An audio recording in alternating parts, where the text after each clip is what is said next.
नमस्कार, सुलगता सवाल में आपका स्वागत है। मैं हूं आपके साथ आरजू दुबे। महाराष्ट्र में उद्धव ठाकरे और शरद पवार का काल आ गया है, क्योंकि पहली बार शिंदे गुट की तरफ से उद्धव ठाकरे और पवार गैंग पर तगड़ा एक्शन लिया गया है।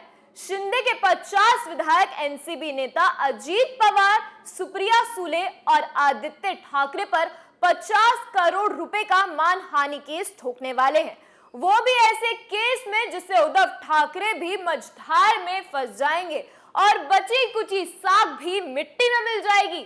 शिंदे गुट के तगड़े एक्शन से कई सवाल सुलग रहे हैं, देखिए।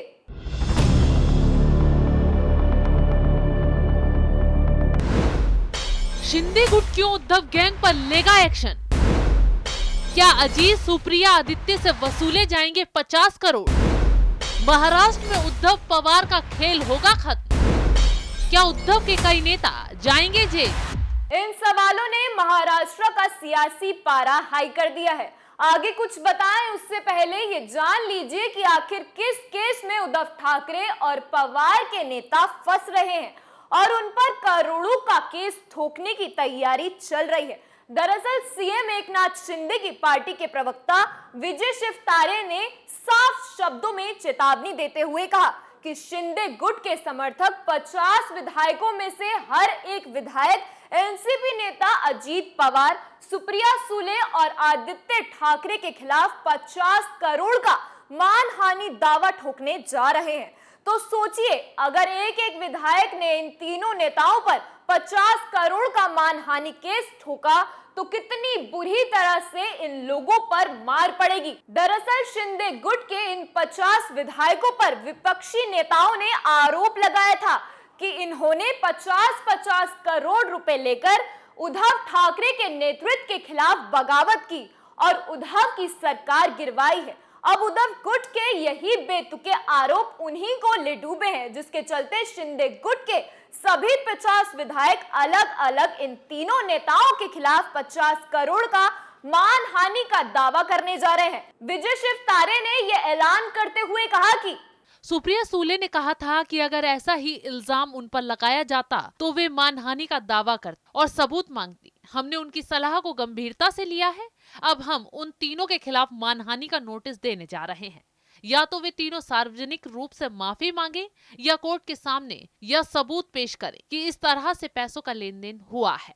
सुप्रिया सुले को भी सूली चढ़ने वाली है, आदित्य ठाकरे की भी हेकड़ी निकलने वाली है। बचे अजीत पवार, वो भी रडार पर आने वाले हैं, क्योंकि अब महाराष्ट्र का पुलिस प्रशासन इनके हाथ में तो नहीं है जो इनके इशारे पर काम करेगा और गलत को गलत नहीं कहेगा। अब कमान शिंदे के हाथ में है, जो पहले ही उद्धव ठाकरे से उनकी तानाशाही की वजह से अलग हुए हैं। अब शिंदे गुट उद्धव ठाकरे की एक भी लापरवाही को बर्दाश्त नहीं करने के मूड में है। जो झूठे आरोप लगा लगाकर इन लोगों ने अपने आप को बेचारा घोषित करने की कोशिश की है, वो आरोप अब उद्धव ठाकरे पर भारी पड़ने वाले हैं, क्योंकि विपक्ष के झूठ बोलने के एजेंडे को अब बुरी तरह से सीएम शिंदे ने ध्वस्त कर दिया है, जिससे उद्धव क्या शरद पवार भी कांप उठे हैं।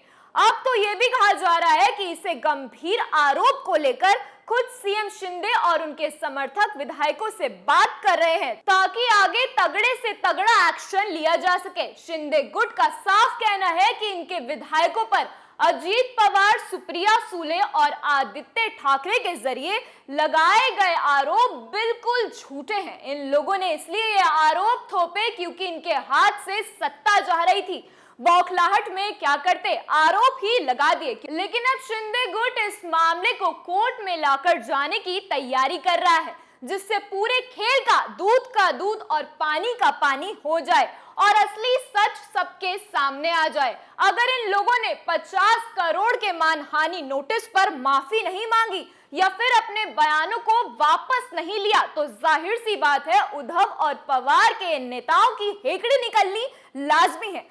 वहीं इस तगड़े एक्शन की बात पर आदित्य ठाकरे बुरी तरह से बिलबिला उठे हैं। आदित्य ठाकरे ने हेकड़ी दिखाते हुए कहा कि खोके सरकार कहने पर उन्हें मिर्ची क्यों लगती है? पहले वे ये साफ करें क्या मतलब है खोके शब्द का। नोटिस ही देना है तो पहले उन 33 देशों को नोटिस दें जहां शिंदे गुट की बगावत को नोटिस किया गया। आदित्य ठाकरे चोरी भी कर रहे हैं और सीना जोरी भी दिखा रहे हैं, लेकिन शिंदे की मार अब आदित्य झेल नहीं पाएंगे। वैसे भी जब से उद्धव ठाकरे के हाथ से सत्ता गई है, उनका राहु केतु बिगड़ गया है।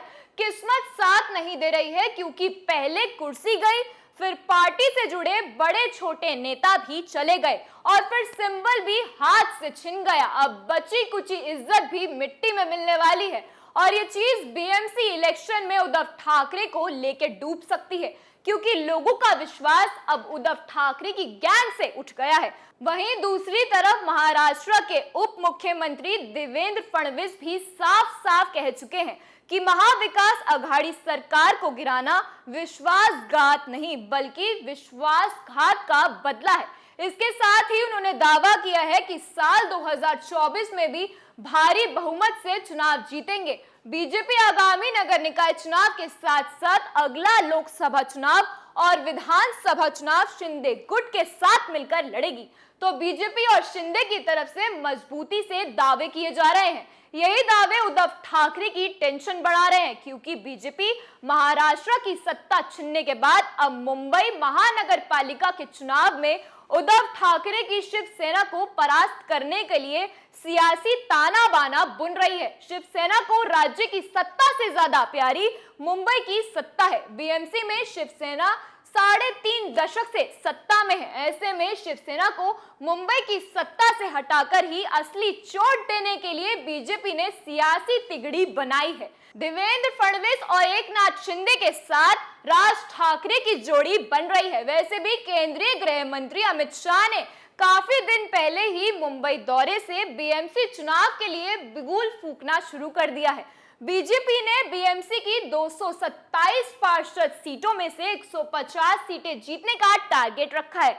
शिवसेना की किसी समय मुंबई पर जबरदस्त पकड़ थी, लेकिन 2014 से उनकी स्थिति कमजोर हो गई है। 2017 के बीएमसी चुनाव में शिवसेना बीजेपी से अलग अलग चुनाव लड़ा था, जिससे उद्धव ठाकरे को नुकसान और बीजेपी को लाभ हुआ था और यही दोबारा बीजेपी को मिल सकता हुआ दिखाई दे रहा है। यानी कि उद्धव ठाकरे पर दोहरी मार पड़ रही है। हाथ में कुछ बच नहीं रहा, अपनों ने साथ छोड़ दिया। अब तो उद्धव ठाकरे से शरद पवार भी खफा खफा नजर आ रहे हैं। महागठबंधन पूरी तरह से बिखर चुका है। उद्धव ठाकरे को उनकी चालबाजियां लेके डूब चुकी हैं और बचे कुचे नेताओं पर भी शिंदे ग्रुप की तरफ से वार की तैयारी चल रही है। तो अब कुल मिलाकर महाराष्ट्र में उद्धव पवार का खेल खत्म होने वाला है। सुलगता सवाल में आज के लिए बस इतना ही। कल एक बार फिर हाजिर होंगे एक नए मुद्दे के साथ। तब तक के लिए आप देखते रहिए कैपिटल टीवी। नमस्कार।